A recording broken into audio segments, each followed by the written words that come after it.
सगळ्यांना नमस्कार.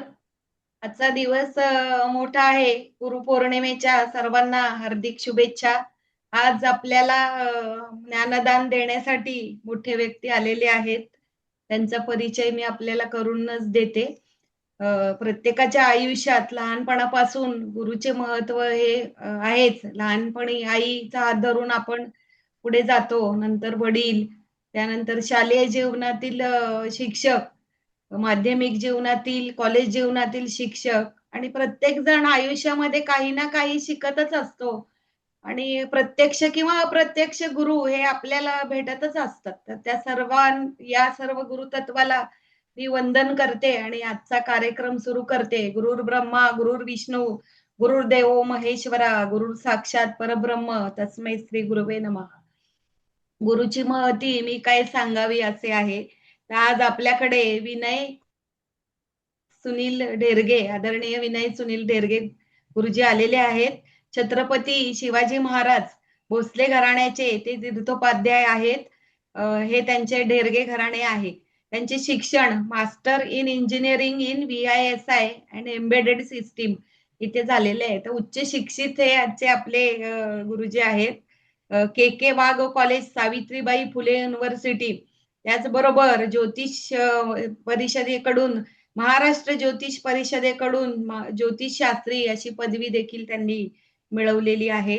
विशेष ओळख म्हणजे ते दत्तभक्त आहेत आणि गुरुचरित्र सप्ताह निरूपणकार देखील आहेत, भागवताचार्य आहेत. तर त्यांच्या अमोघ वाणीने आज आपला गुरु पौर्णिमेचा कार्यक्रम आपण साजरा करूया. मी त्यांना विनंती करते की तुमचे स्वागत आहे आणि तुम्ही सुरू करावे. नमस्कार. नमस्कार. धन्यवाद. गुरुपौर्णिमेच्या सर्वांना हार्दिक हार्दिक शुभेच्छा. आज विशेष गुरुपौर्णिमा आहे. म्हणजे गुरूंचा आशीर्वाद प्रत्येकाला हवा असतो. तो आज आपल्या डेरगे सरांच्या, डेरगे गुरूंच्या आशीर्वादाने आपल्याला मुखातून मिळणाऱ्या शब्दाने, मुखातून निघणाऱ्या अभंगवाणीने आपल्याला आशीर्वाद रूप मिळणार आहे. आज हे आजचं परम भाग्य आहे. त्यामुळे मी व सुत्रावीताई यांच्यातर्फे डेरगे गुरुजींचं मी स्वागत करतो. सुरुवात करा गुरुजी. नमस्कार. सगळ्यांना सर्वप्रथम गुरुपौर्णिमेच्या हार्दिक शुभेच्छा. सद्गुरूंचा आशीर्वाद सगळ्यांवर नेहमी राहो अशी मी प्रार्थना करतो आणि आजच्या या कार्यक्रमाला सुरुवात करतो. माझा आवाज येतोय ना सगळ्यांपर्यंत? हो, येतो. हा. तर मी या आजच्या कार्यक्रमाला सुरुवात करतो. परम धाम परम ब्रह्म परेशम परमेश्वरम विघ्न निघ्नकरम शांतम पुष्टम कांतम अनंतकम सुरासुरेंद्रै सिद्धेंद्रै स्तुतस्तौमि परात्परम सुरपद्मदिनेशं च गणेशं मंगलायणं गुरु गुरुदेवो महेश्वरः गुरु साक्षात परब्रह्म तस्मै श्री गुरवे नमः. सद्गुरु दत्तात्रेयांना प्रणाम करतो. सरस्वती मातेला वंदन करतो. गणपती रायाला नमस्कार करतो. त्र्यंबकेश्वराला नमस्कार करतो. सद्गुरु निवृत्तीनाथ महाराजांना नमस्कार करतो. सगळ्यांच्या आपल्या आपल्या गुरुजनांच्या सगळ्यांच्या ठाई नमस्कार करून आजच्या या कार्यक्रमाला मी सुरुवात करतो. आज मला मांडण्यासाठी जो विषय मिळालेला आहे ते गुरुभक्तीचे रहस्य असा आजचा आपला विषय. तर आजच्या विषयाच्या संदर्भाने सुरुवात करताना पहिले आपण गुरु या विषयाबद्दल थोडीशी चर्चा करू आणि मग पुढे जसं गुरु आज्ञा देतील त्याप्रमाणे मी माझ्या अल्पमतीने हा विषय मांडण्याचा प्रयत्न करेल. तर सगळ्यात पहिले सुरुवातीला गुरु म्हणजे काय? गु आणि रु अशा दोन शब्दांनी बनलेला, दोन अक्षरांनी बनलेला हा शब्द गु आणि रु. तर गु याला गीतेमध्ये, गुरुचरित्रामध्ये असं सांगितलंय, गु इति अंधकारस्य. गु म्हणजे अंधार. गु हा शब्द काय दाखवतो? अंधार. आणि रु म्हणजे त्या अंधारातून ज्ञानाकडे जाण्याचा प्रवास, त्या अंधाराला दूर करणारे. मग अंधाराला जे दूर करतात त्यांना आपण गुरु असं म्हणतो. ठीक आहे. मनुष्याला एक प्रकारचा अज्ञानाचा अंधार असतो. कसा असतो याचं मी एक सोपं उदाहरण देऊन आपल्याला पहिले सांगतो की अज्ञानाचा अंधार कसा असतो. समजा उदाहरण असं पकडा की एखाद्या गाईला वासरू झालं, आहे की नाही, गाईला वासरू झालं. आता ती गाय काय ऑर्थोपेडिक्स असते का, की ती डॉक्टर असते, की तिला माहिती आहे की बाळ झालं की त्याला या ठिकाणी चाटलं पाहिजे, त्याला उभं केलं पाहिजे, असं तिने डॉक्टरीचा खूप अभ्यास केलाय, असं झालंय का? नाही. किंवा समजा ते गाईला कुठून तरी माहिती असेल आणि तिने त्या वासराला चाटलं आणि उभं केलं. आता ते वासरू उभं झाल्यानंतर ते इकडे तिकडे थोडस फिरतं आणि कुठूनही बरोबर हंबरत हंबरत आपल्या आईला शोधून काढतं आणि जाऊन तिच्या सडाला तोंड लावतं. मग त्या वासराला कसं माहिती की एवढ्या जणांमध्ये हीच गाय माझी आई आहे आणि मला बरोबर सडांमध्येच माझ्यासाठी दूध ठेवलंय? हे वासराला कसं माहिती बरं? असं मनुष्याच्या मुलाच्या बाबतीत होईल का, की माणसाला बाळ झालं आणि त्यांनी लगेच आपली आई ओळखली आणि लगेच सडाला तोंड लावलं किंवा स्तनांना तोंड लावलं आणि ते दूध प्यायला लागलं, आपोआप लगेच उभंही राहिलं? असं पटापट मनुष्याच्या आयुष्यात तसं काही होत नाही. का? कारण उपभोग्य वस्तू म्हणजे आता एखाद्या स्त्रीला बाळ झालं म्हणजे तिला जे दूध आलेलं आहे ते त्या बाळासाठीच आलेलं आहे. म्हणजे वस्तू उपभोग घेण्यासाठी उपलब्ध आहे. पण तो उपभोग आणि उपभोग घेण्यासाठी उपभोक्ता या दोघांचा सरळ संबंध आपोआप जुळून येत नाही माणसाच्या बाबतीमध्ये. त्याच्यासाठी मध्ये एक पायरी असते. त्या पायरीचं माणसाला अज्ञान असतं आणि ते अज्ञान ज्ञानामध्ये बदलल्याशिवाय उपलब्ध गोष्टीचा उपभोग माणसाला घेता येत नाही. म्हणून शास्त्र आपल्याला सांगतं आई पहिला गुरु. का बरं? कारण आई सांगते की इथे तुझ्यासाठी अन्न भगवंताने निर्माण करून ठेवलेलं आहे, ते तुला इथून घ्यावं लागेल. आई 4 वेळेस त्या बाळाला दूध पाजण्यासाठी घेते आणि ते बाळ 4 वेळेस तोंड दुसरीकडे करतं. ते स्वतःहून दूध पित नाही. वासरासारखं आपोआप सगळं ज्ञान देऊन, गरजेचं सगळं ज्ञान देऊन माणसाला इथे पाठवलेलं नाही. माणसाला जीवन कार्यामध्ये सगळं काही साध्य करता येतं, पण त्याला अज्ञानाचा अंधार दूर सारल्याशिवाय, ज्ञानाची प्राप्ती करून घेतल्याशिवाय काहीही साध्य होत नाही.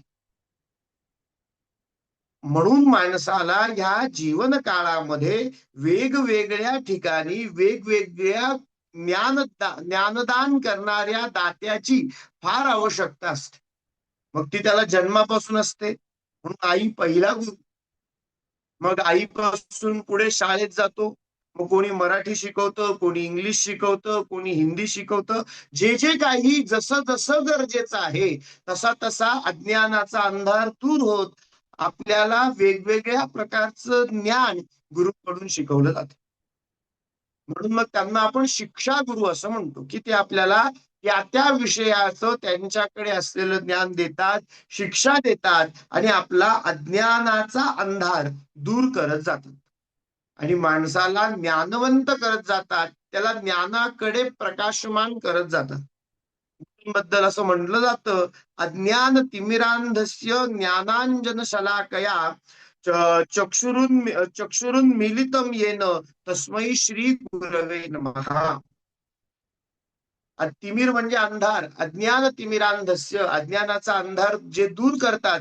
आणि कशाने दूर करतात? तर ज्ञानांजन शलाकया, ज्ञानाचं अंजन ज्या काडीवर लावलेलं असतं ती शलाका म्हणजे काडी घेऊन त्या आपल्या डोळ्यामध्ये ते ज्ञानांजन भरतं. मग आपण शाळेत जातो तेव्हा मराठीचे गुरु आपल्या डोळ्यांमध्ये मराठीचं अंजन भरतात, है की नाही? ज्ञानांजन नसलेले डोळे तसे काही फार कामाचे नसतात. त्या विषयाचं ज्ञानांजन त्या डोळ्यांवर लावलं गेलेलं पाहिजे, तरच ते डोळे त्या विषयामध्ये उपयोगाचे आहेत. उदाहरण म्हणून तुम्हाला सांगतो, समजा एखाद्या व्यक्तीची पाठ दुखते आणि पाठ दुखते म्हणून त्यांनी पाठीचा एक्सरे मला आणून दाखवला. आता तो धरायचा कसा इथपासून माझी तयारी आहे, की आता हा धरायचा कसा, सरळ धरायचा की तिरपा धरायचा, नक्की या पाठीची मणके कुठून सुरू होतात, मला डोळे नाही का बघायला की याचं काय दुखतंय, याला उपाय सांगावा म्हणून मला डोळे नाही आहेत का? डोळे तर आहेत. जसा एक्सरे माणसाच्या डोळ्यांनी दिसतो, डॉक्टरांना दिसतो, तसा मलाही दिसतो आपल्या भौतिक डोळ्यांनी. पण त्या डोळ्यांना जर ज्ञानांजन लागलेलं नाहीये तर त्या एक्सरे मधून मला बोध काही होणार नाही, किंवा असे डोळे काही कामाचे नाही. त्या एक्सरे मधून मला काही बोध होईल का? कुठलाही बोध होणार नाही, कारण असे डोळे काही कामाचे नाहीत, आहे की नाही? असे डोळे कुठल्याही प्रकारे कामाचे नाहीत. आपण कोणाकडे जाणार एक्सरे घेऊन? त्याच्याकडे त्या विषयाचं ज्ञानांजन आहे, ज्यांनी कोणी त्या विषयाच्या ज्ञानदात्याकडून ज्ञान घेतलेलं आहे आणि त्या ज्ञानाने तो त्या एक्सरे कडे बघणार आहे. अशा एखाद्या ऑर्थोपेडिक्स कडे आपण जाणार आणि मग त्यांना तो एक्सरे दाखवला तर त्याच्यातून विशेष बोध होऊन ते आपल्याला उपाय सांगू शकतील. नाहीतर विशेष बोध तसा होणार नाही. आपोआप हा विशेष बोध आपल्याला होणार नाही. म्हणजे डोळ्यांवरती ज्ञानांजन असणं सुद्धा फार महत्वाचं असतं. मग आयुष्यामध्ये आपल्या पूर्व प्रारब्धाने म्हणा किंवा आपल्या संचिताने म्हणा, पुण्याने म्हणा, भाग्याने म्हणा, पण प्रत्येक ठिकाणी ज्ञानांजन लावणारं कोणी कोणी आपल्याला प्रत्येक ठिकाणी मिळतं आणि तीच आपल्यावर असलेली विशेष गुरुकृपा असते. ती आपल्यावर असलेली काय असते? विशेष गुरुकृपा असते. मग हे सगळे शिक्षा गुरु आहेत. हे जे आपल्याला प्रत्येक ठिकाणी भौतिकाबद्दल ज्ञान प्राप्त करून देतात, हे सगळे शिक्षा गुरु असतात. कोण असतात? शिक्षा गुरु. आपल्याला शिक्षा देणारे, शिक्षण देणारे, शिक्षित करणारे. पण एक गुरु असतात जे आपल्याला शिक्षित करतात, पण त्याच्या बरोबरीने ते आपल्याला दीक्षित करतात. काय करतात? दीक्षित करतात. ते आपल्याला दीक्षा देतात. मग त्यांना म्हणायचं दीक्षा गुरु. जे आपल्याला भगवंताच्या सत अशा आढळ तत्वाकडे नेतात त्यांना म्हणायचं सद्गुरु. जे आपल्याला भगवंताच्या सत अशा आढळ तत्वाकडे नेतात, जे त्याचा बोध आपल्याला करवतात, त्यांना म्हणायचं सद्गुरु. नासतो विद्यते भावो ना भावो विद्यते सतः उभयोन अपि दृष्टोंतस्तनवोस तत्वदर्शिभिः. अशी काही तत्वदर्शी माणसं आयुष्यात परम भाग्याने एखाद्याला मिळतात.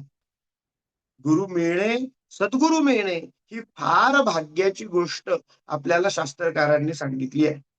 सद्गुरूंचा लाभ होणे, त्यांच्याकडून आपल्याला सत्तत्वाची जाणीव होणे, सत्तत्वापर्यंतचा प्रवास करता येणे ही अतिशय विलक्षण भाग्याची गोष्ट आपल्याला शास्त्राने सांगितलेली आहे. सत्तत्व हे असं तत्व असतं की जे आढळ असतं, जे कधी ढळत नाही, ज्याची शिक्षा कधीही बदलत नाही. शिक्षा गुरु आणि सद्गुरु असा भेद एकनाथ महाराज सुद्धा आपल्याला सांगतात. कशासाठी सांगतात? कारण शिक्षा ही कधी कधी बदलू शकते, पण सत्तत्व कधीही बदलत नाही. शिक्षा कशी बदलू शकते? की समजा एखाद्या माणसाने एखाद्या व्यक्तीकडून टीव्ही रिपेअर करण्याबाबतीतली शिक्षा घेतलेली आहे, अभ्यास केला टीव्ही कसा रिपेअर करावा. पण त्या काळातले टीव्ही असे मोठाले होते, त्यांना पिक्चर ट्यूब होती, त्याच्या वेगवेगळ्या गोष्टी होत्या.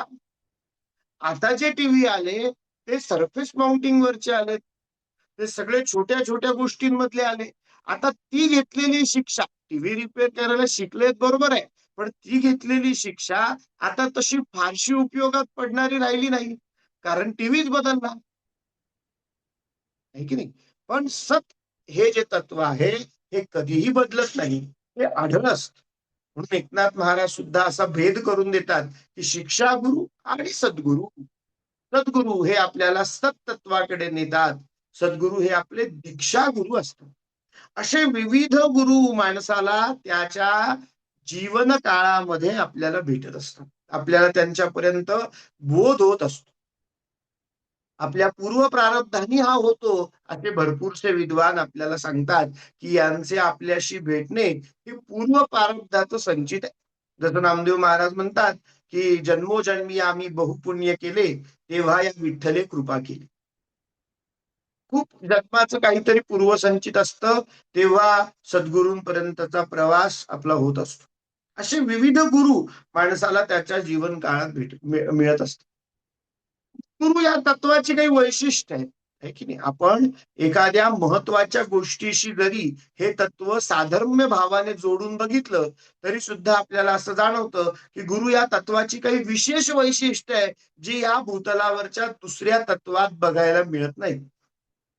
कशी तर गुरुचरित्रामध्ये असं सांगितलं जातं, गुरौ कल्पतरुस्तथा. गुरु कसे असतात?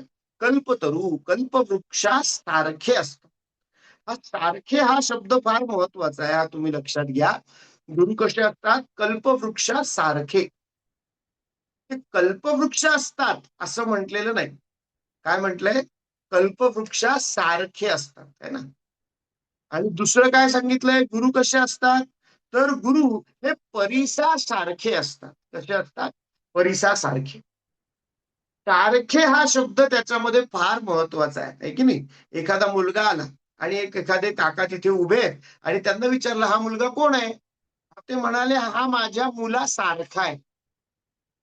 माझ्या मुलासारखा आहे या वाक्यातून आपल्याला बोध काय झाला की हा यांच्या जवळचा खूप आहे, पण हा निश्चित यांचा मुलगा नाही, आहे की नाही. दोन बोध आपल्याला झाले की नाही, की हा जवळचा खूप आहे पण निश्चित हा यांचा मुलगा नाही. असे दोन बोध आपल्याला झाले. तसं गुरु कल्पतरू सारखे आहे याच्यातून दोन बोध आपल्याला होतात की गुरुजी कल्पतरू आणि गुरु यांच्यामध्ये साधर्म्य खूप आहे, पण एक काहीतरी विशेषत्व आहे म्हणून ते कल्पतरू नाही आहेत तर ते कल्पतरू सारखे आहेत. विशेषत्व गुरुजी दोन काय आहे? मिनिटं थांबवतो तुम्हाला. हा हा 2 मिनिटं. नमस्कार. भाग्योदय ज्योतिष आणि कुंडली मंथन यांच्या ग्रुप तर्फे अमेरिकेत रात्र आहे, मीनाक्षीताई जॉईन झालेले आहेत. मीनाक्षीताई, तुमचा कॅमेरा ऑन करा, चेहरा दाखवा. मीनाक्षीताई, म्हणजे आमच्या कार्यक्रमाची व्याख्यानाची व्याप्ती 7 समुद्र पार गेलेली आहे. त्या वा मीनाक्षीताई वा. आहेत. नमस्कार नमस्कार, स्वागत आहे आपलं. माईक चालू करा. कल्पतरू म्हणजे जेव्हा असं म्हटलं जातं की गुरु हे कल्पतरू सारखे आहेत, तर सारखे या शब्दामध्येच आपल्याला हे दोन बोध झालेले आहेत. मग भिन्नता काय आहे?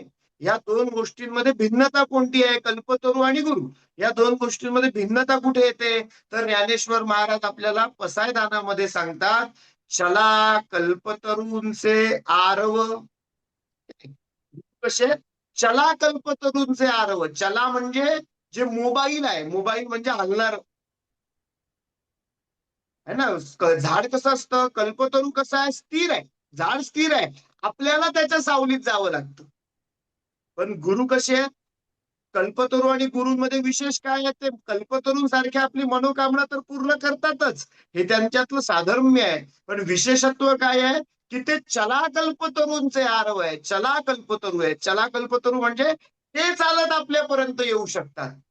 तसं झाड आपल्यापर्यंत चालत येत नाही, पण गुरु स्वतः चालत आपल्यापर्यंत येऊ शकतात. त्यांना एखाद्यावर कृपा करायची असली तर ते आपल्यापर्यंत सुद्धा येतात. आपणही त्यांना शोधू शकतो पण तेही आपल्यापर्यंत येऊ शकतात. ते चल आहे.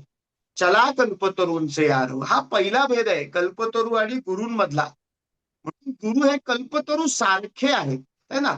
दुसरा भेद, कल्पतरू आणि गुरु यांच्यामधला दुसरा भेद आपल्याला शास्त्रकार सांगतात की कल्पतरू हा आपल्याला पाहिजे ते देतो. काय देतो कल्पतरू आपल्याला? जे पाहिजे ते. कल्पना केलेलं जे झाड, त्या झाडाच्या सावलीत आपण कल्पना केली की आपण जी कल्पना केली तसं आपल्याला देतो, त्याला म्हणायचं कल्पतरू. पण गुरु तसं करत नाही. याच्यामध्ये वैशिष्ट्य आहे. गुरु आपण मागितलं ते देत नाही, गुरु जे आपल्याला गरजेचं आहे ते देतात. म्हणजे आईकडे मुलांनी खूप चॉकलेट मागितली म्हणून आई लगेच देत नाही. त्याला जर त्याचा अपाय होणार असेल तर त्याच्या मागणीचं खंडन कल्पतरू करत नाही, पण अपायकारक मागणीचं खंडन करून उपायकारक मागणी देतात, उपायकारक पुरवठा करतात. त्याला काय म्हणतात? त्यांना गुरु असं म्हणतात. कधी कधी आपल्या जीवनात आलेले त्रास, आपल्या जीवनात आलेल्या अडचणी खूप सेवा चाललेली आहे, तरी सुद्धा एखाद्या माणसाला काही काही अडचणींचा सामना करावाच लागतो. मग आपल्याला वाटतं असं कसं होईल? कसं आहे, समजा एखाद्याच्या पुढील सुनियोजित कार्यासाठी त्याला आधी कष्ट होणार असतील, तर ते कष्ट द्यायला सुद्धा मागे पुढे बघत नाहीत. उदाहरण म्हणून सांगतो, समजा एखाद्या मुलाने छान अभ्यास करावा असं वाटतं, आपला मुलगा मोठा व्हावा असं आईला वाटतं. मग आई काय करते? त्याला सकाळी 6 वाजता उठवते. तो झोपेत असतो बिचारा. आई उठवते, त्याला ते कष्टच वाटतात. हे काय आई मिळालीये? पण आई उठवते 6 वाजता, त्याला अभ्यासाला बसवते, 4 धपाटे देते. त्या वयात त्याला ते कष्ट वाटतं. पण त्याच्या पुढच्या सुनियोजित भविष्यासाठी त्याच्या आत्ताच्या ज्या दुर्बोध मागण्या आहेत, ज्या बालावस्थेच्या मागण्या आहेत, त्यांचं खंडन करून, त्यातल्या ज्या गरजेच्या नाही त्या अनावश्यक मागण्यांचं खंडन करून, उपयोगी मागण्यांची पूर्तता करून त्याला घडवण्याचं काम आई करते की नाही, तसंच काम गुरु करतात. ते कल्पतरूसारखं आपल्या मनातली इच्छा पूर्ण करत नाहीत. सगळ्या इच्छा, अपायकारक इच्छांना गुरु काय करतात? काढून टाकतात. त्या ते पूर्ण करत नाही, त्या कितीही आपल्याला सुखकारक वाटल्या तरी. एक कथा अशी सांगते की एकदा एक माणूस नकळत कल्पतरूच्या खाली जाऊन बसला, आणि कल्पतरूच्या खाली जाऊन बसल्यानंतर त्यांनी आपल्या मनामध्ये इच्छा केली की मला मी एवढ्या लांबून फिरत आलेलो आहे, मला भूक लागली आहे, तर भोजनाचं ताट यायला पाहिजे. इथे आत्ता भोजनाचं ताट मिळालं असतं तर किती मजा झाली असती. आणि तो कल्पतरूच्याच छायेत होता. भोजनाचं ताट आलं समोर, तो खूप आनंदित झाला. त्यांनी भोजन केलं. भोजन केल्यावर त्यांनी विचार केला, इथेच एखादी गादी उशी पांघरून असतं तर आराम सुद्धा झाला असता. कल्पतरूच्या छायेत बसला होता, गादी आली, उशी आली, पांघरून आलं. तो झोपला. झोपला, पोटात अन्न गेलं, निवांत झाला, थोडा विचार करायला लागला. त्यांनी मनात असा विचार घाबरून केला की अरे, मी जे म्हणतोय ते इथे येतं, इथे एखादं भूत तर नाही? आणि कल्पतरूच्या छायेत भूत तर नाही असा विचार केला, भूत समोर येऊन उभं नाही. कारण कल्पतरू अपायकारक मागण्यांना काढू शकत नाही. जशी काही आपली मनातली इच्छा आहे ती पूर्ण करणं हे कल्पतरूचं काम आहे. पण गुरु मात्र तसं करत नाही. ते अपायकारक मागण्या काढून टाकतात आणि उपायकारक मागण्या फक्त आपल्याकडे ठेवतात. आपल्यासाठी त्या अंमलात आणल्या जातात. म्हणून कल्पतरू आणि गुरु यांच्यामध्ये हा भेद आहे. म्हणून गुरुचरित्रात म्हटलंय, गुरु हे कल्पतरू सारखे आहेत, गुरु हे कल्पतरू नाही. कारण काही 2 विशेष लक्षणं गुरूंमध्ये जास्तीची. तसा दुसरा विषय आहे परिसाचा, आहे की नाही? लोखंडाला परिसाचा स्पर्श होणं असा परिस आहे की त्या एखाद्या लोखंडाला त्या परिसाचा स्पर्श झाला की त्या लोखंडाचं सुवर्ण होतं, आहे की नाही? एखाद्या निर्बोध माणसाला गुरूचा संग मिळाला की त्याच्या आयुष्याचंही सोनं होतं. हे परिसाचं लक्षण गुरूंकडे आहे, बरोबर आहे. पण त्याच्या बरोबरीने गुरूंकडे एक दुसरं जास्तीचं लक्षण. कुठलं? तर परिसानी परिसाचा स्पर्श सुवर्णाला झाला, लोखंडाला झाला, तर त्या लोखंडाचं सोनं होतं. दुसरा परिसानी तयार होत नाही. परिसाकडे दुसरा तयार करण्याची शक्ती नाही की तो किती दिवस लोखंडाला चिटकून राहिला म्हणून त्या लोखंडाचा परीस झाला, असं होऊ शकत नाही. पण ही जी गुरु परंपरा आहे ही परिसातून परीस निर्माण करते. एका गुरूंपासून दुसरे गुरु निर्माण होतात. परंपरा तयार होते की तिथून पुढे पुन्हा सुवर्ण करण्याची क्षमता असणारे दुसरे गुरु निर्माण होतात. म्हणजे गुरूंकडे परिसातून परीस निर्माण करण्याची क्षमता आहे, ती क्षमता परिसाकडे नसते. म्हणून गुरुचरित्रात सांगितलंय की गुरु कसे परिसा सारखे आहेत. म्हणजे 2 बोध आपल्याला झाले की नाही की ते परिसासारखे, परिसाचे काही गुण, सगळे गुण त्यांच्यात आहेत, पण ते परिसापेक्षाही विशेष आहे. गुरुकृपा ही परिसापेक्षाही विशेष असते, म्हणून ती जास्त आपल्याला महत्वाची असली पाहिजे. ती आपल्याला जास्त महत्वाची आहे. अशी ही गुरूंची कृपा असते जी आपल्यावर निरंतर होत असते. ही गुरूंची कृपा आपल्यावर निरंतर झाली तर मनुष्याला कुठलेही भय आयुष्यात राहत नाही. ना या इथल्या इहलोकाच्या प्रवासाचं राहतं, ना परलोकाच्या प्रवासाचं राहतं. म्हणजे मनुष्याला कुठलंही भय आयुष्यात राहत नाही. गुरुचरित्रकार सांगतात आपल्याला, सरस्वती गंगाधर आपल्याला गुरुचरित्रामध्ये सांगतात, ज्याचे हृदयी गुरुस्मरण भय कैसे तया दारुण. त्याला कुठलाच भय राहत नाही, इहलोकाचं नाही आणि परलोकाच्या प्रवासाचं सुद्धा नाही. सगळ्या गोष्टी कशा सुखकर होतात.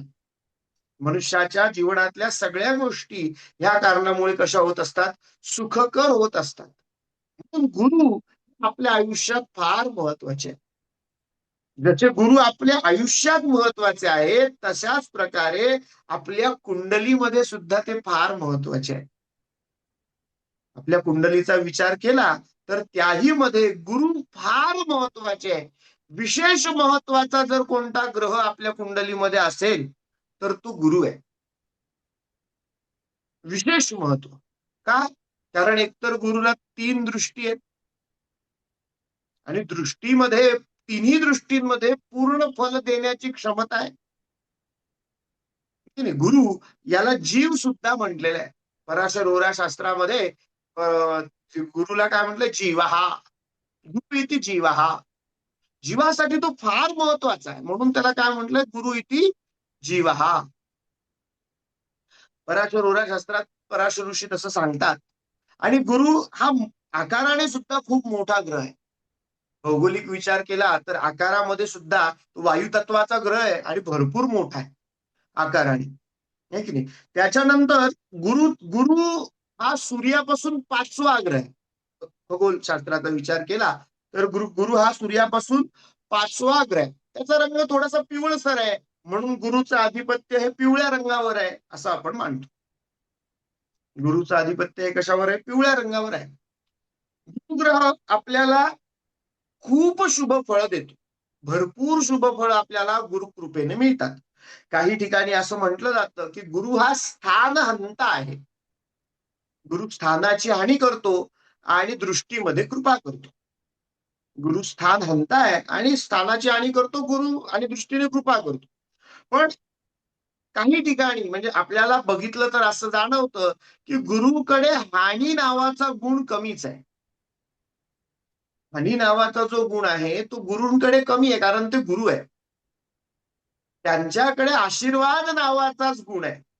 मग हानी का होते, तर हानी ही आपल्याला आपली भौतिकाची जी आवड आहे तिच्यामध्ये झालेली घट ही आपल्यालाच बऱ्याचदा हानी वाटते, है की नाही. समजा एखादा माणूस गुरूंच्या आश्रमामध्ये गेला आणि तो रोज बिचारा मस्त सकाळ संध्याकाळ खूप छान अगदी हॉटेलमध्ये जेवत असेल, त्याला रोज सकाळ संध्याकाळ मेजवानीमध्ये उत्तम उत्तम पदार्थ खाण्याची सवय लागली असेल, आणि आता तो गेला गुरु आश्रमामध्ये आणि गुरूंनी त्याला आश्रमात नियम लावले, माझ्या गृहात थांबायचं असेल तर माझे नियम पाळावे लागतील.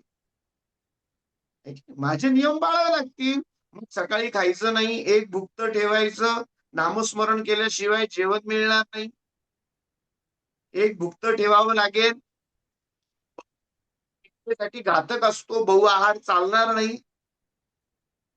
मांस मटण इत्यादी चालणार नाही. खूप नियम लावले. यांनी घरी फोन करून सांगितलं, इथे माझ्या जीविताला हानी. का बरं? कारण त्याच्या भौतिकाचे जे काही त्याचे रस आहे त्या सगळ्यांमध्ये इथे काय झालीये, घट झाली. तो त्याच्या घरी असेल आणि गुरु त्यांच्या आश्रमात असतील आणि गुरूंनी त्याला आशीर्वाद दिला, तुझं सगळं चांगलं हो, तर चांगलं हो आशीर्वादही मिळालाय आणि कुठले नियमही त्याला लावलेले नाही. पण त्यांच्या गृहात मात्र गेल्यानंतर त्यांचे नियम पाळावे लागतील आणि त्या नियमाने राहणं हे माणसाच्या अनियमित स्वभावाला चालत नाही, म्हणून त्या स्थानाची हानी वाटते आपल्याला. त्या स्थानाची आपल्याला हानी वाटते की या स्थानाची माझ्या हानी झाली. माझा वैयक्तिक विचार असा आहे की गुरुकडे आशीर्वादच असतो, हानी नसते. कारण आमचे गुरुजी सांगतात की हानी होऊन काय होईल, तर त्याच्या भौतिक सुखामध्ये बाधा येईल. भौतिकाची बाधा ही परमात्मा मार्गासाठी चांगली नसते. भौतिकामध्ये आलेली बाधा ही परमात्मा मार्गासाठी सगळं सोडून, समजा एखाद्याला पुढे जायचं, शेवटी तर एकदा सगळं सोडायचंच आहे. भौतिकाची आलेली बाधा ही परमात्मा उन्नतीसाठी चांगली मानली जाते. भौतिकात एखाद्याला बाधा आहे, भागवतामध्ये पहिले गोकर्ण आख्यान येतं. या गोकर्ण आख्यानामध्ये गोकर्णाचे वडील एका संन्यासाला भेटतात आणि ते त्या संन्यासाला सांगतात की अरे मला पुत्र नाही. तर तो संन्यासी त्यांना सांगतो की नाहीये ते बरं आहे. भौतिकातली बाधा ही तुमच्या परमात्मा मार्गासाठी चांगली आहे. तुम्ही काय करा, तुम्ही विद्वान आहात, तुम्ही सगळं शास्त्र जाणतात, तुम्ही या भौतिकाच्या मागण्यांमध्ये अडकूच नका. भौतिकात बाधा आहे की नाही तुम्हाला, तुम्ही याच्यात अडकू नका. तुम्ही कशासाठी जा, परमात्मा मार्गाकडे जा, याचा त्याग करा. म्हणजे भौतिकात आलेली बाधा ही परमात्मा मार्गासाठी चांगली नसते, म्हणजे तिला हानी असं म्हणता येत नाही. ती आपल्या पूर्वार्जितानुसार आपल्याला कदाचित दुसऱ्या मार्गाकडे नेणारी असू शकते. आपल्या पूर्वार्जित कर्मानुसार माणसाचे 3 कर्म आहेत, क्रियमान, संचित आणि प्रारब्ध. प्रारब्ध योगाने आत्ताचा मार्ग सोडून दुसरा मार्ग हा जर निश्चित असेल तर तशी हानी आपल्याला जाणवू शकते. ती हानी नसून दुसऱ्या मार्गाकडे नेणारा प्रवास असाही असू शकतो, जो गुरुकृपेने प्राप्त होणार असतो. माझं वैयक्तिक मत असं आहे की गुरूंकडे हानी नसून त्यांच्याकडे यथायोग्य मार्गाचं नियोजन असतं. गुरूंकडे हानी नसून त्यांच्याकडे काय असतं, यथायोग्य मार्गाचं नियोजन असतं. कुठेही असले तरी ते आपल्याला पत्रिकेमध्ये बलवान असले पाहिजे, हे मात्र नक्की. कारण यथायोग्य मार्गाचं नियोजन आपल्याला मिळण्यासाठी गुरु उत्तम असणं फार महत्वाचं आहे. एक बलवान किंवा आपल्याला अनुकूल असणं गरजेचं आहे. मग प्रतिकूल गुरूंना अनुकूल करण्यासाठी आपण उपासना मार्ग निवडला पाहिजे. प्रतिकूल गुरूंना अनुकूल करण्यासाठी काय निवडला पाहिजे, उपासना मार्ग. कारण काय असतं, राशी कुंडलीतली स्थान वेगळं आहे, गोचर कुंडलीतलं स्थान वेगळं आहे, नवमांशातलं स्थान पुन्हा वेगळं असणार, चलितातलं स्थान वेगळं असणार आणि लग्न कुंडलीतलं स्थान वेगळं असणार. मग प्रत्येक वेळेस या सगळ्यांच्या येणाऱ्या गोळाबेरजेमधून कधी कुठे कशी प्रतिकूलता होते आहे याच्याबद्दल आपण पूर्ण भिज्ञ असू शकत नाही, आपण अनभिज्ञ असणार. म्हणून गुरुसेवा ही नित्य सेवा आपल्याला सांगितली आहे. गुरुसेवा आपल्याला कशी सांगितली आहे, नित्य सेवा. कारण एकतर दुसरं कारण काय आहे की गुरुसेवा ही आयुर्वेदिक उपायासारखी आहे. No side effect, side effect कुठलेही नाही. झाला तर लाभच, साईड इफेक्ट कुठलेच नाही. रोज आपण सकाळी उठून गुरु ब्रह्मा गुरु विष्णू गुरुदेव महेश्वरा जप केला, गुरूंना नमस्कार केला, सगळ्या गुरुजनांचं मनामध्ये स्मरण केलं, त्यांना नमस्कार करून त्यांच्या चरणांवर आपण डोकं ठेवलं. कारण पृथ्वी जे तीर्थ आहे ते सगळे सागरात आहे असं म्हणतात शास्त्रकार, आणि सगळे तीर्थ गुरुजींच्या पायावर आहे असं सुद्धा म्हणतात. मग सकाळी आपल्याला तीर्थस्नानाचं पुण्य मिळू शकेल. जर सगळ्या गुरुजनांचा नमस्कार केला आपण सकाळी सकाळी, त्यांच्या चरणांवर डोकं ठेवल्याची नुसती भावना केली तरी सुद्धा आपल्याला तीर्थस्नानाचं पुण्य, सगळ्या तीर्थांच्या स्नानाचं पुण्य तिथेच प्राप्त होऊ शकतं. आपण तिथूनच गुरुकृपेचा रोजच्या सेवेचा प्रारंभ करू शकतो. गुरुकृपा नित्य सेवेमध्ये आपल्याला त्याच्यासाठी सांगितली आहे, कारण तिचे साईड इफेक्ट कुठलेच नाही. झाला तर निश्चित असा फायदाच आहे. पत्रिकेत गुरु बलवान असो किंवा बलवान नसो, कारण त्याचा आपल्याला निश्चित फायदाच आहे. नित्य सेवेमध्ये आपल्याला गुरुसेवा सांगितलेली आहे. गुरुसेवा ही नित्य करावी असं शास्त्र आपल्याला सांगतं. नित्य असावी, जसं भोजन नित्य आहे की नाही तशी असावी, नित्य रोज करायची आहे अशी गुरुसेवा आपल्याकडून घडली पाहिजे असं शास्त्र आपल्याला सांगतं. त्याच्याने कुंडलीमध्ये आपल्या गुरु बलवान होत जातात, अनुकूल होत जातात. एखाद्या स्थानाच्या बाधा स्थान बाधेने किंवा पापग्रहयुक्त असल्याने, पापग्रह दृष्ट असल्याने, कमी अंशावर असण्याने, नीच राशीत गेल्यामुळे, कुठल्याही प्रतिकूलतेमुळे जरी कुंडलीमध्ये गुरु तत्व बिघडलेलं असेल तरी ते उपासनेने सिद्ध करता येतं असं आपल्याला शास्त्र सांगतं. ज्यांच्या याच्यात बिघडलेलं असेल त्यांनी जास्तीची उपासना करावी, पिवळ्या वस्तूंचं दान करावं, दर गुरुवारी किमान दत्तगुरूंपाशी जावं, औदुंबराच्या छायेत बसावं, संत सज्जनांचा अनुग्रह ठेवावा, संत सज्जनांची संगत ठेवावी. याचेही खूप लाभ आपल्याला शास्त्राने सांगितलेले आहेत की नुसती संगत ठेवण्याचे. आणि गुरुचरित्राच्या शेवटच्या अध्यायामध्ये त्या बिदरच्या बादशाला एक फोड होतो आणि तेव्हा गुरु त्याला सूत्र सांगतात आयुष्याचं. तो बादशाह म्हणतो की माझ्या आयुष्याचं कल्याण कशाने होईल? तर गुरु सांगतात महानुभाव दर्शनेनं. अरे फक्त सज्जनांचं दर्शन जरी रोज घेतलं महानुभावांचं तरी सुद्धा काय होईल राजा? तुझ्या आयुष्याचं कल्याण होईल. महानुभाव दर्शनेनं गुरुकृपा लाभेल. त्यांच्यापासून निघणाऱ्या ज्या लहरी आहे, त्यांच्यापासून निघणाऱ्या ज्या शुभ संवेदना आहे, त्याच्यानी सुद्धा कुंडलीमधले गुरुतत्व बलवान होत जात. त्याचा सुद्धा लाभ आपल्याला निश्चित होत असतो. म्हणून हे गुरुतत्व बलवान असलं पाहिजे, कारण प्रत्येकाच्या जीवाच्या कुंडलीमध्ये गुरुतत्व बलवान असणं ही त्याच्या शुभ आयुष्याची सगळ्यात मूलभूत किल्ली आहे. हिला गुरु किल्लीच म्हटलं जात. ही फार महत्वाची गोष्ट आहे. कसंही असो गुरुतत्व कुंडलीमध्ये बलवान असलं पाहिजे. मग ते ज्या प्रमाणात बिघडलंय त्या प्रमाणात उपासना निश्चयाने वाढवली पाहिजे. म्हणजे समजा मी रोज जॉगिंगला गेलो, नुकसान आहे का? नाही. ज्याचं शरीर स्थूल झालंय, फॅट वाढलाय, त्यांनी तर निश्चयाने गेलंच पाहिजे. त्यांनी गेलंच पाहिजे म्हणजे पाहिजेच, त्याला पर्याय नाही. याला म्हणजे त्याच्यासाठी त्याला दुसरा उपायच नाही की तू हे सोडून दुसरं करायचंच नाही, हेच केलं पाहिजे. मग ज्यांच्या कुंडलीत गुरु तत्व बलवान नाही त्यांनी तर गुरु उपासना केलीच पाहिजे. पण बलवान आहे त्यांनी केली तरी सुद्धा ती चिरंतन बलवानताच देणार आहे. तिच्यात अतिवृद्धी होत नाही, कारण त्याला साईड इफेक्ट नाही. अतिवृद्धी त्याच्यात होत नाही. मी माझं शरीर फिट आहे समजा आणि मी रोज जॉगिंगला जातो, मग नुकसान आहे का? ते फिटच राहणार आहे. पण नाही, त्यांनी तर गेलंच पाहिजे.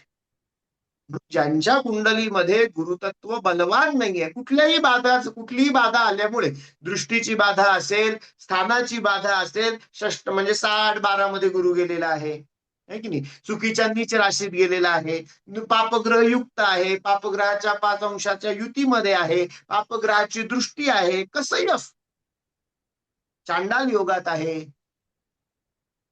कसाही असो, पण ते गुरुतत्व वृद्धी करण्यासाठी उपासना हा एक अतिशय महत्वाचा मार्ग आहे. आणि जर कोणाच्या कुंडलीत ही लक्षणं नसतील तर त्यांनी उपासना केली तरी काही बिघडत नाही, ते उत्तमच आहे. ही लक्षणं असतील तर लक्षण सदृश उपासनेमध्ये त्यांनी निश्चयाने काहीतरी उपासना करायला पाहिजे म्हणजे पाहिजेच. मग हा जो गुरु आहे हा कुंडलीमध्ये आता आपली कुंडलीचा जर आपण विचार केला तर गुरु हे आपल्या कुंडलीच्या धनस्थानाचे, आपल्या कुंडलीच्या भाग्यस्थानाचे आणि वयस्थानाचे, नैसर्गिक कुंडलीच्या या 2 स्थानाचे अधिपती आहे. 9व्या स्थानाचे आणि 11व्या स्थानाचे, 12व्या स्थानाचे. 9व्या स्थानाचे आणि 12व्या स्थानाचे अधिपती आपल्या नैसर्गिक कुंडलीमध्ये गुरु आहे. पराशर ऋषी आपल्याला सांगतात, समजा एखाद्याच्या कुंडलीमध्ये गुरु किती उत्तम असू शकतो, तर एखाद्याचा समजा नवमेश म्हणजे गुरु जर पंचमात आहे तर पंचमातला गुरु किती उत्तम आहे. त्याच्यासाठी आपल्याला पराशर ऋषी सांगतात, भाग्येश सूत भाव असते, म्हणजे ज्याची मेष लग्नाची कुंडली आहे आणि पंचमात गुरु आहे, तर त्याला जो पुत्र होणार आहे तो गुरुभक्त होणार आहे, असं पराशर ऋषी आपल्याला सांगतात. भाग्येशे पुत्रभाव असते सुतभाग्य समन्विता भक्ती रतो धीरो धर्मात्मा पकितो हरहा. तो कसा होणार आहे? पुत्र सुद्धा गुरुभक्त होणार आहे पंचमात जर गुरु आहे मेष लग्नाच्या कुंडलीमध्ये. कारण तो भाग्येश झाला. आणि भाग्येश जर पंचमात असेल तर पुत्र कसा होतो? गुरुभक्त होतो. असं पुत्र सुद्धा गुरुभक्त होऊ शकतो असं पराशर ऋषी आपल्याला सांगतात. असे वेगवेगळ्या भावांची स्थळ वेगवेगळ्या भावगत गुरुची फळं पराशर ऋषी आपल्याला सांगतात. आपल्याकडे वेळ कमी आहे म्हणून मी फक्त पंचमाबद्दल बोललो. तसंच गुरुची महादशा हा सुद्धा एक महत्वाचा भाग आहे जीवनामध्ये. कारण 16 वर्षाची महादशा आहे आणि आपण सामान्य भावाने असं धरून चालतो की गुरु महादशा हा जीवनातला उत्तमोत्तम काळ असं आपण धरून चालतो. पण अशा खूप कुंडली बघायला मिळतात की ज्यांच्यामध्ये गुरु महादशा सुरू झाली, उत्तम स्थानात आहे, पण तरीही गुरु महादशेचं फळ चांगलं मिळत नाहीये. महादशेमध्ये हानी होते. असं का होतं? तर याची मुख्यत्वे करून 3 कारणं बघायला मिळतात. पहिलं कारण काय आहे? तर गुरुच्या आधी राहूची महादशा आलेली आहे. आणि राहूच्या महादशेमध्ये राहू कुठल्या स्थानात आहे त्याच्यानुसार मनुष्य किती भ्रमयुक्त झालेला आहे, मनुष्य किती अहमयुक्त झालेला आहे, मनुष्यामध्ये किती अहंकार वाढलेला आहे आणि तो किती विचित्र ज्ञानामुळे ज्ञानांध झालेला आहे की नाही. माणसाला ज्ञानाचे 2 प्रकार सांगितले शास्त्राने. एक आहे अज्ञान आणि दुसरं आहे विपरीत ज्ञान. अज्ञान बरं असतं, विपरीत ज्ञान जास्त वाईट असतं असं शास्त्र आपल्याला सांगतं. एखादी दोरी पडली आहे आणि ती दोरी मला दिसलीच नाही आणि मी साईडनी निघून गेलो अंधारामधून, तर अज्ञानात मी प्रवास करून घेतला, काही वाटलं नाही. पण मला ती दोरी दिसली आणि माझा असा भ्रम झाला की तो साप आहे आणि म्हणून मी 1 तास 2 तास घरातून बाहेरच निघालो नाही. तर हा विपरीत ज्ञानाचा काय झाला? त्रास झाला. आणि समजा तिथे साप असता आणि मला वाटलं दोरी आहे, विपरीत ज्ञान झालं, मी जवळ गेलो तो चावला. म्हणजे हाही कशाचा त्रास झाला? विपरीत ज्ञानाचा त्रास झाला. अज्ञान बरं, पण विपरीत ज्ञान फार वाईट. आणि त्याच्या महादशेमध्ये माणसाला विपरीत ज्ञान देतो. विपरीत ज्ञानाने तो त्याच्या अहंकाराची वृद्धी करतो आणि त्या महादशेत अहंकाराची जितकी वृद्धी झाली आहे, मग त्याच्यामध्ये गुरुच्या अधिपत्याखाली येणारं सोनं, केसर, मोठा भाऊ, वडीलधारी माणसं, गुरु, धर्मज्ञ, शिक्षक, ज्योतिषी, विद्वान यांचा जितका जितका अपमान त्यांनी त्या अहमपणामुळे त्या महादशेत केलेला आहे ना, राहू महादशेत, तो राहू महादशा संपल्या संपल्या थांबत नाही आणि तो गुरु महादशेमध्ये तसाच येतो. आणि त्या राहू महादशेतल्या अपमानाची फळं सुद्धा त्याला कुठे भोगावी लागतात? गुरु महादशेत भोगावी लागतात. कारण त्यांनी सगळ्या गुरुतत्वात येणाऱ्या गोष्टींचा अपमान आधीच हानी कशात करून ठेवलेली असते? राहू महादशेत करून ठेवलेली असते. मग ही राहू महादशा कशी गेली आहे हे सुद्धा बघणं महत्वाचं आहे. तर तशा प्रकारे ती गुरु महादशा जाणार आहे. आणि जर राहू महादशात वाईट गेली, खूप अपमान केला आणि गुरु महादशेत आल्यावरती बुद्धी सुधारली, पश्चाताप झाला, तर गुरुचरित्रामध्ये सांगितलंय पश्चातापा एवढं दुसरं फळ नाही. माणसाला गंगेच्या स्नानाने पुण्य मिळतं, सद्गुरु दर्शनाने पाप नाहीसं होतं, सगळ्यांनी होतं. पण ते कधी होतं? जेव्हा त्याला त्या कृत्याचा पश्चाताप तेव्हा. आणि पश्चाताप झाल्यानंतर लगेच नाहीसं होत नाही. मग पश्चाताप झाल्यावर त्या केलेल्या पातकांच्या उपरोधक कृती सुद्धा त्याच्याकडून झाली पाहिजे, ते पाप नाहीसं करण्याची कृती. पण पहिले तर पश्चाताप झाला पाहिजे. पण राहू महादशेत तो होत नाही. तो होतो कधी? गुरु महादशेत आल्यानंतर. गुरु महादशेचं पहिलं उत्तम फळ मिळतं आणि त्याला पश्चाताप होतो. पश्चाताप झाल्यानंतर त्याच्याकडून मग उपासना घडली पाहिजे. त्या मागच्या केलेल्या गुरुतत्वाच्या गुरुतत्वाला बलवान करणाऱ्या गोष्टींची जी हानी राहू महादशेत झाली आहे, ती हानी भरून काढण्याची उपासना झाली तर मग गुरु महादशा त्याची उत्तम जाते आणि ती गुरु महादशा त्याला फलवान होते, ती त्याला फल देते. पराशर ऋषी स्वतः सांगतात आपल्याला, या सर्वेषु नभोगेषु बुधेरति शुभा श्रुतः तस्य देवेंद्र पूज्यस्य कथयामी दशाफलम. सगळ्या ग्रहांमध्ये उत्तम उत्तम जे दशाफळ आहे ना ते गुरुच आहे आणि ते मी तुम्हाला सांगणार आहे असं पराशर ऋषी सांगतात. पण ते मिळवण्यासाठी नित्य गुरु उपासना असणं फार आवश्यक आहे. हा 16 वर्षाचा काल प्रतिकूल न होता अनुकूल होण्यासाठी पहिल्यापासून गुरु उपासना असणं फार आवश्यक आहे. अनुभवाने असं बघण्यात आलेलं आहे किंवा विद्वान पूर्वाचारी आपल्याला असं सांगतात की ज्यांच्या कुंडलीमध्ये गुरु प्रतिकूल स्थानात होते पण उपासना उत्तम होती तर त्यांची गुरु प्रतिकूल स्थानात असताना सुद्धा महादशा उत्तम गेली. आणि ज्यांच्या कुंडलीमध्ये गुरु उत्तम स्थानात होते तरी महादशा काहींची उत्तम गेली नाही, त्याच्यात हानी झाली. म्हणून नित्य उपासना कुठली तरी उपासना असणं फार गरजेचं आहे. पिवळ्या वस्तूंचं दान करणं, हळद दान करणं, एखादा 1 रुपया दान करणं, काहीतरी तर नित्य उपासना गुरु संबंधात आपल्याकडून होणं फार गरजेचं असतं. त्याच्यानंतर गुरु ते सांगतात, पराशर ऋषी आपल्याला सांगतात, जर गुरु बिघडले, उपासना नाही किंवा राहू महादशेतून आलेलं असं काहीतरी कारण आहे किंवा प्रारब्धामध्ये पूर्वार्जिताचा गुरुद्रोह आहे काहीतरी जर कारण असेल तर आपल्याला काय करावं लागतं. अशा कारणाने जर गुरुपत्रिकेत बिघडले असतील तर ते सांगतात की या महादशेसारखी मग वाईट महादशा सुद्धा नाही.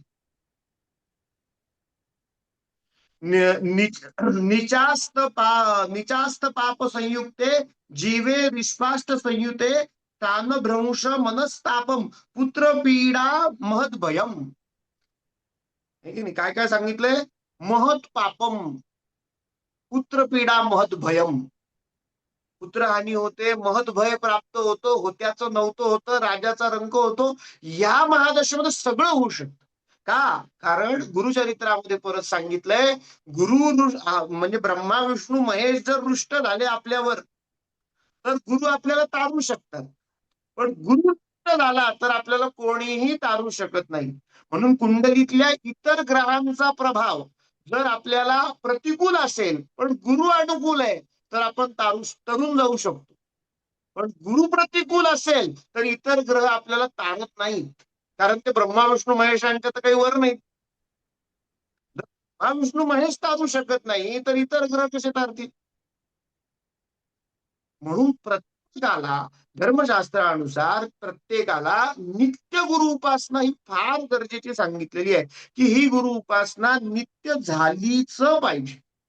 माणसाकडून नित्य गुरु उपासना झालीच पाहिजे. गुरु प्रतिकूल नसावाच कुंडलीमध्ये. तू प्रतिकूल स्थानात असेल तर ती जास्त झाली पाहिजे.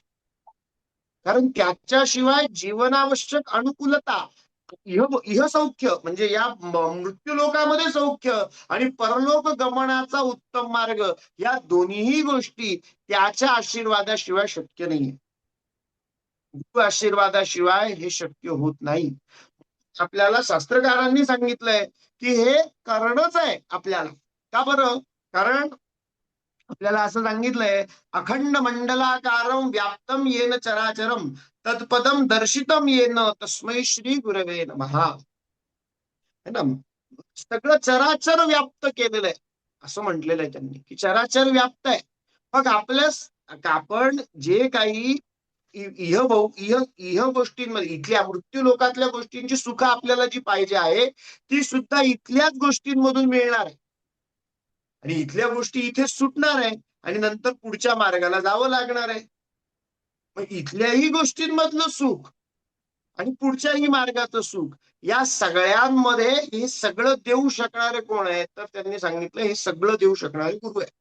गीतेमध्ये स्वतः भगवान शंकर पार्वती मातेला सांगतात, उपदेश करतात की अगं वरानने म्हणजे सुंदर स्त्री, आनंद म्हणजे चेहरा. वरानने आपण रामरक्षेमध्ये पण हा शब्द ऐकलाय है की नाही. वरानने सुंदर चेहरा. अगं सुंदरी तुला सांगतो तू तत्वासारखं तत्व नाही. म्हणून प्रत्येक जीवाला या ठिकाणी गुरुचा आश्रय असणं हे आयुष्यातलं परम भाग्य आहे. अहो, ज्यांचा जन्म ज्ञानयुक्त झाला, मी तर आपल्याला सुरुवातीला सांगितलं आहे की नाही. आता आपण या व्याख्यानाच्या उत्तरार्धाकडे जातोय, म्हणून सुरुवातीला काय सांगितलं ते मी पहिले सांगतो. की मी सुरुवातीला आपण सुरुवात अशी केली होती की माणसाचा जन्म हा ज्ञानांधपणे होत असतो आणि मग त्याला हळूहळू ज्ञान येतं, आहे की नाही. पण ज्यांचा जन्म ज्ञानयुक्त झाला त्यांचं नाव आहे ज्ञानेश्वर. जन्मताच ज्ञानी, त्यांचं नाव काय आहे? ज्ञानेश्वर. पण ते ज्ञानेश्वर महाराज सुद्धा म्हणतात की माझा हा ज्ञानेश्वरू कोणी केला? निवृत्तीनाथांनी केला. मी गुरूंचा आश्रय घेतला तेव्हा मी ज्ञानेश्वर झालो. यदक्षर मनाख्येयम आनंदम अज केवलम श्रीमन निवृत्ती ज्ञाथेती ख्यातम दैवतमाश्रये. अनुभवामृताच्या पहिल्या मंगलाचरणामध्ये ज्ञानेश्वर महाराज म्हणतात की मला आश्रय कोणाचा आहे, मी ज्ञानेश्वरी का लिहिली. अहो, संत सांगतात, जे विद्वान अधिकारी आहे या वारकरी संप्रदायाचे जे विद्वान अधिकारी आहेत ते सांगतात की ज्ञानेश्वरी या ग्रंथाचं महात्म्य किती आहे, तर सरस्वतीचे अवेहपण असा शब्द आलाय. काय शब्द आलाय? सरस्वतीचे अवेहपण. जर ज्ञानेश्वर महाराजांनी ज्ञानेश्वरी लिहिली नसती तर सरस्वती माता विधवा आहे असं वाटलं असतं. एवढं सौभाग्य लक्षण असलेली ही ज्ञानेश्वरी आहे. सरस्वतीचे आवेहपण म्हणजे सरस्वती तर आहेच, पण सौभाग्य रूपातली छान टिकली लावलेली मंगळसूत्र धारण केलेली अशी सरस्वती जर आपल्याला बघायची असेल तर ती म्हणजे काय आहे? ज्ञानेश्वरी. एवढा उत्तम ग्रंथ तेव्हा लिहिला, तेव्हा एवढा उत्तम ग्रंथ लिहून सुद्धा ज्ञानेश्वर महाराज काय सांगतात की मी हा कसा लिहिला, तर मला खूप स्मरण झालं, मला खूप आठवलं, मी सगळं केलं, एवढा शोध घेतला मग लिहिला असं नाही सांगत. हे सांगतात मी माझ्या सद्गुरूंच्या म्हणजे निवृत्तीनाथ महाराजांच्या आश्रयाला गेलो म्हणून मी हा ग्रंथ लिहू शकतो. आनंदम अज केवलम श्रीमन निवृत्ती ज्ञाथेती ख्यातम दैवतमाश्रये.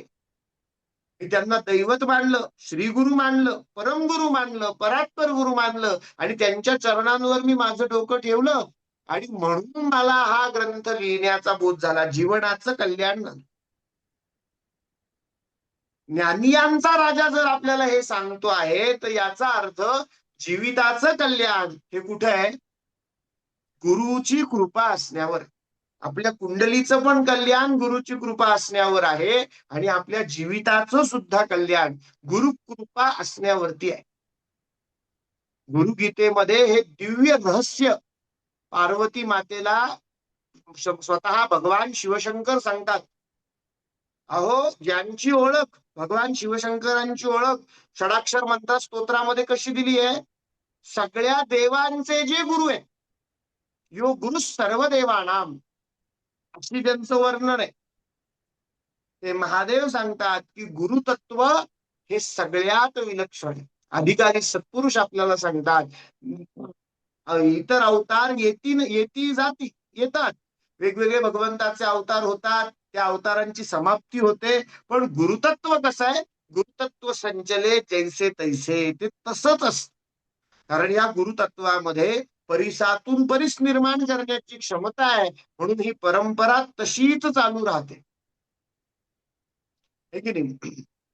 शंकराचार्यांपासून भगवान शंकरांपासून सुरू झाली. शंकराचार्य मध्यमाम मम आचार्यम पर्यंताम श्रीमद गुरु परंपराम. की नाही? आपल्याला जे लाभलेत ते सुद्धा पूर्ण गुरुच आहेत. ज्यांना जे गुरु लाभलेले असतील ते सगळे पूर्ण ब्रह्म आहे. गुरुमंत्र घ्यावा, गुरुमंत्राची उपासना करावी. आयुष्यात गुरुमंत्र लाभणं ही सुद्धा आयुष्याची सगळ्यात मोठी पुंजी आहे. बहुजन्मांचं पुण्य आहे, म्हणून त्या मार्गापर्यंत जाता आलंय आणि तो मंत्र पदरात पडलाय. गुरुमुखेण विशेष. मंत्राचं सामर्थ्य आहेच, पण गुरुचरित्रात सांगितलंय गुरुमुखेण विशेष. मंत्राच्या सामर्थ्यामध्ये 1000 पट वृद्धी होते. कधी? गुरुमुखेण विशेष. एखादे डॉक्टर असतात, आपण तेच औषध मेडिकल वाल्याकडून घेतलं, डॉक्टरच्या प्रिस्क्रिप्शन मधून घेतलं, फरक पडतो की नाही? विशेष आहे त्यांच्या लेखणीमध्ये वैशिष्ट्य आहे, गुरु काही कधी कधी काय होतं, गुरु नुसते आपण एखादी व्यथा सांगतो, गुरु फक्त बघतात आणि हसतात, आहे की नाही, बोलत सुद्धा नाही. कारण गुरूंच्या लक्षणामध्ये, गुरु गीतेमध्ये भगवान शंकरांनी सांगितलंय की सद्गुरू हे मितभाषी असतात, कमी कमी बोलतात, मितभाषी. भागवतामध्ये नारद मुनींच्या संदर्भामध्ये एक श्लोक येतो, जयति जगती मायाम यस्य काया अधवस्ते वचन रचन एकम. आपल्याला महत्वाचा शब्द हा आहे, मी श्लोक पूर्ण म्हणतो पण महत्वाचा शब्द काय आपल्याला, वचन रचन एकम. जयति जगति मायाम यस्य काया अधवस्ते वचन रचनमेकं केवलं चाकलय्य ध्रुवपदमपि यातो यत्कृपातो ध्रुवोऽयं सकल कुशल पात्रं ब्रह्मपुत्रं नतास्मि. वचन रचन एकम. गुरु काय सांगतात उपदेश म्हणून, एखादा शब्द. छोट्याशा ध्रुवाच्या कानात नारद मुनींनी जाऊन सांगितलं, ओम नमो भगवते वासुदेवाय, बाकी काही सांगितलं नाही. वचन रचन एकम. पण ध्रुवाला ध्रुवपद मिळालं की नाही, ध्रुवपदमपि यातो यत्कृपा तो ध्रुवोयम. कृपा झाली ध्रुवावर. प्रल्हादाचा ते पुढे म्हणतात, यस्य कायाधवस्ते. कायाधवस्ते म्हणजे कयादूचा पुत्र प्रल्हाद, त्याला पण एवढाच मंत्र जाऊन सांगितला, कृपा झाली की नाही. बरं, तो असुर कुळातला आहे. सांगायचा मुद्दा आपला कुठे आहे, तो असुर कुळातला आहे. म्हणजे गुरु अनुकूल असण्याची शक्यता आहे का? नाही. कुंडलीचा विचार केला तर असं समजा की गुरु प्रतिकूल आहे, कारण प्रल्हाद जन्माला कुठे आलाय, असुर कुळात. पण उपासनेने सगळं शक्य झालं की नाही. शास्त्र आपल्याला सांगतं की प्रतिकूल गुरु सुद्धा उपासनेने अनुकूल होऊ शकतो, आणि अनुकूल गुरु सुद्धा उपासना न केल्याने प्रतिकूल फलप्राप्तीकडे जाऊ शकतो. त्याच्यामुळे गुरु उपासनेचं महत्व आपल्याला खूप आहे. वर्षातून ज्यांना ज्यांना शक्य आहे, म्हणजे मी सांगण्याचं काम करतोय, अगदी मी काही या विषयातला खूप अधिकारी पुरुष नाही. मी हे व्याख्यान जे देतोय ते कुठल्या न्यायाने देतोय, तर एक लवलेश जरी असला तरी एखादा मूळ प्रयत्न पूर्णत्वापर्यंत जातो, आहे की नाही. आपल्याला सगळ्यांना ते गाणं माहिती आहे, ईश्वराचा लेश मिळे तरी मूढ यज्ञ शेवटी जातो. त्या या मूढपणाच्या भावनेनेच मी हे जे काही बोलतोय ते बोलतोय, की ज्ञान काही, मी काही अधिकारी पुरुष नाही अगदी की हे करायला म्हणजे करायलाच पाहिजे, म्हणजे अगदी माझ्या वाणीवरती सरस्वती आहे असं नाहीये. मी माझ्या परीने हे सगळं सांगतोय, आपण ते ऐका फक्त. कारण कसं आहे की गुरूंच्या माध्यमामधून हे सत्वाची प्राप्ती होणं सहज शक्य असतं. म्हणून गुरुकृपा ही नित्य आहे. आपल्या वर्षातून एखाद्या वेळेस तरी किमान एकदा तरी गुरुचरित्र पारायण झालं पाहिजे. काही अधिकारी सत्पुरुषांनी असं सांगितलंय की गुरुचरित्र हा ग्रंथ महिलांनी वाचू नये, असं त्यांनी सांगितलंय. का, हेच उत्तर माझ्याकडे नाही, पण सांगितलंय. बाकीच्या ग्रंथ निर्मिती केली आहे, म्हणजे थोरल्या महाराजांनी, म्हणजे टेंबे स्वामी महाराजांनी बाकीची ग्रंथ निर्मिती केली आहे. मग दत्त महात्म्य वाचायला परवानगी आहे, बाकीचं वाचायला परवानगी आहे, पण गुरुचरित्र वाचून नाही असं सांगितलंय. कसं असतं, प्रत्येक ग्रंथाचं काही अधिकारी असतात, कोणी काय करावं सांगितलेलं असतं ग्रंथकारांनी. तसं अधिकारी सत्पुरुषांनी आपल्याला सांगितलं की वाचू नये. काय करावं, तर गुरुचरित्र निरूपण ऐकावं. कारण निरूपण श्रवणाचे सगळेजण अधिकारी आहेत चरित्राच्या. मग निरूपण श्रवण करावं.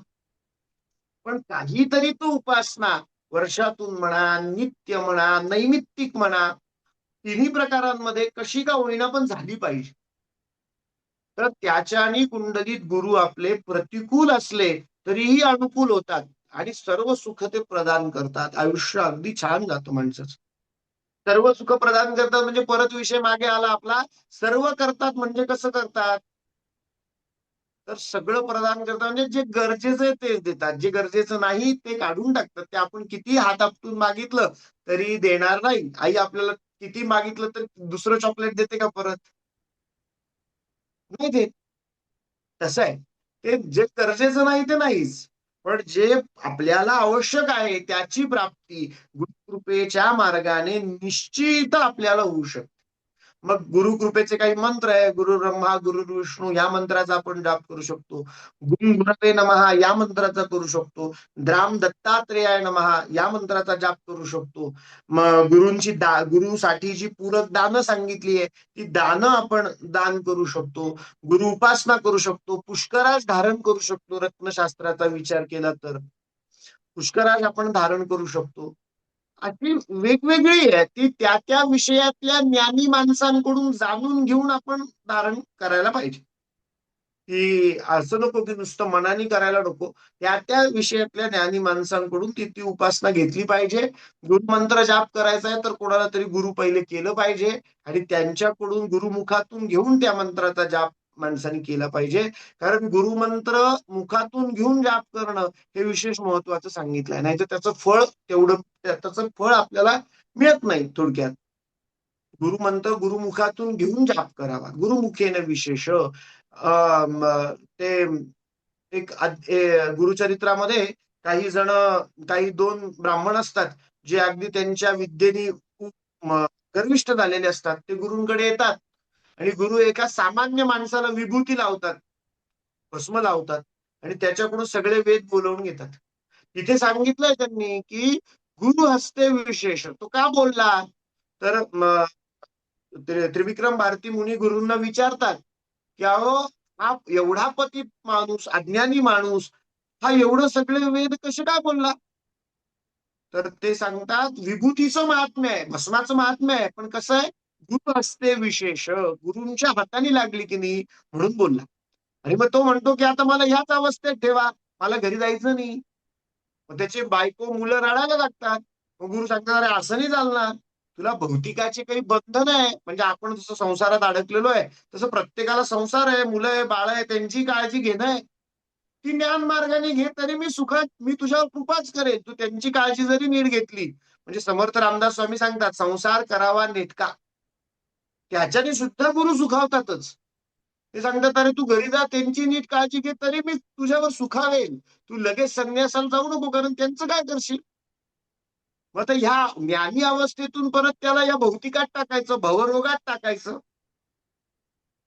काय करावं लागेल. तर गुरुंनी सांगितलं लुब्धक म्हणजे एखाद्या लुब्धकाला बोलवा. लुब्धक म्हणजे कोण, जो लोभी आहे त्याला बोलून आणा, गावातला सगळ्यात लोभी माणूस आणा आणि त्याच्या हाताने याची ही विभूती धुवा, म्हणजे हा परत भवरोगात पडेल. का असं का सांगितलं गुरुचरित्रात, कारण लोभ, आपल्या अपेक्षा आकांक्षा लोभ हेच आपल्या भवरोगात अडकण्याचं मुख्य कारण आहे. माणसाचं या सगळ्यात अडकण्याचं कारण काय, लोभ. मग हा लोभ मर्यादित कोण करतं तर गुरु करतात.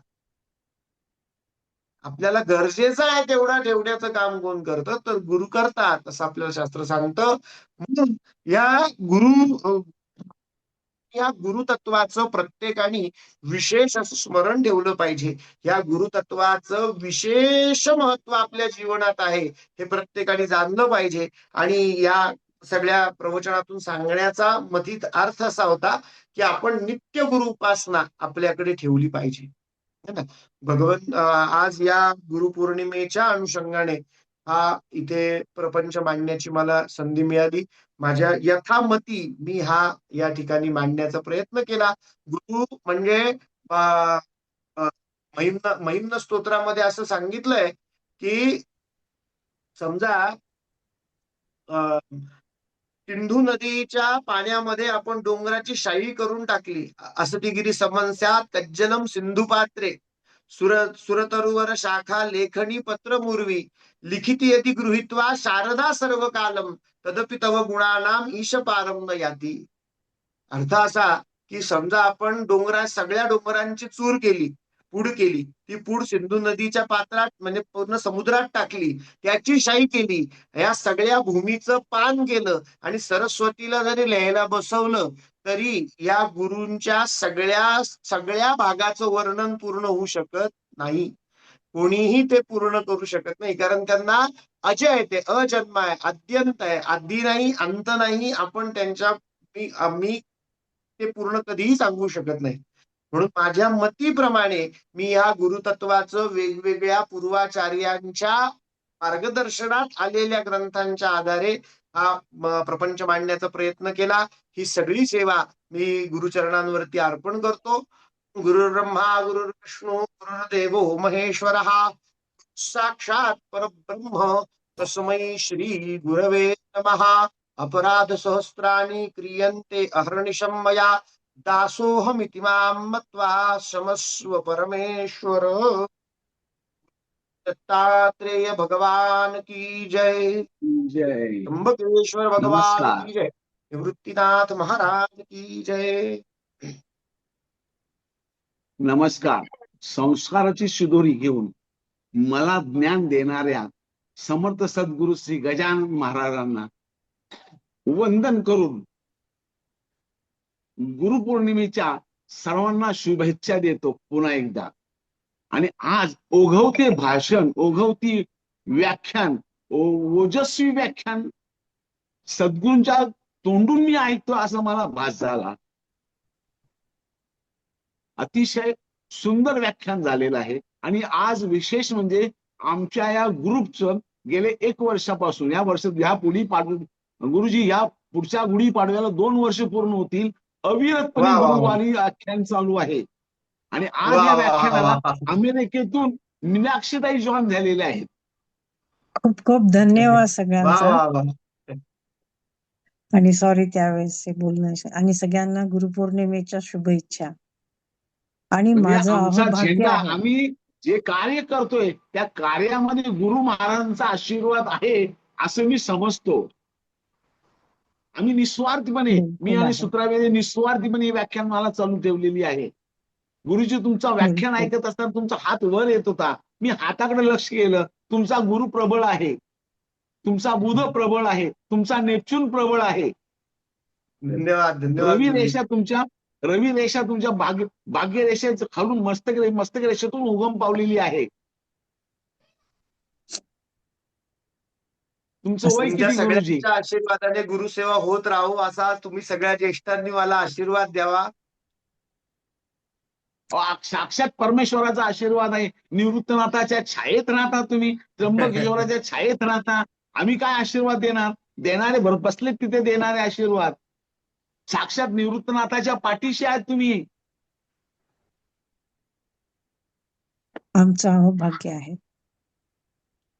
आज आमचं भाग्य आहे की आज तुमच्यासारख्या ओजस्वी वक्त्याचं आम्ही व्याख्यान ऐकतोय. आणि आज हे पुण्यतिथी आमचं भाग्य आहे. गुरुपौर्णिमेचा. बरं. कुठेतरी आम्ही काहीतरी मागच्या जन्मी प्रारब्ध आमचं चांगलं होतं, पुण्यकर्म आम्ही काही केलेलं आहे म्हणताना आमच्या तुमच्यासारख्या व्याख्याते आम्हाला आज लाभलेले आहेत. धन्यवाद तुमच्या सगळ्यांचे. मी गुरुजींना एक फोन केला सूत्रावेताई. गुरुजी तात्काळ हो म्हटलं. म्हणलं ठीक आहे म्हणे, मी देतो व्याख्यान. मी कधी या गुरुजीने म्हणजे नन्नाचा पाडा लावला नाही, आडेवेळे घेतले नाही. मी तयार आहे, मला फक्त लिंक पाठवा. मी लगेच लिंक पाठवली त्यांना. खूप छान. आज गुरुपौर्णिमेच्या खूपच निमित्ताने सुंदर. तुमच्यासारखे ओजस्वी व्याख्या, ते ओजस्वी तोंडावर तेज पण आहे तुमच्या, खूप तेज आहे. त्याचे व्याख्यान आम्ही ऐकते, आमचं भाग्य आहे. आणि तुमच्या मुखातून, गुरुच्या मुखातून, ज्ञानदार करण्याच्या मुखातून, याज्ञिक करण्याच्या मुखातून तुम्ही गुरुची महती सांगता, हे परम भाग्य आहे. खरंच भाग्य आहे. खरंच आमचं भाग्य आहे. आणि आम्ही ऐकतो, हे आमचं काहीतरी प्रारब्ध आहे म्हणताना मी ऐकतोय हे सगळं.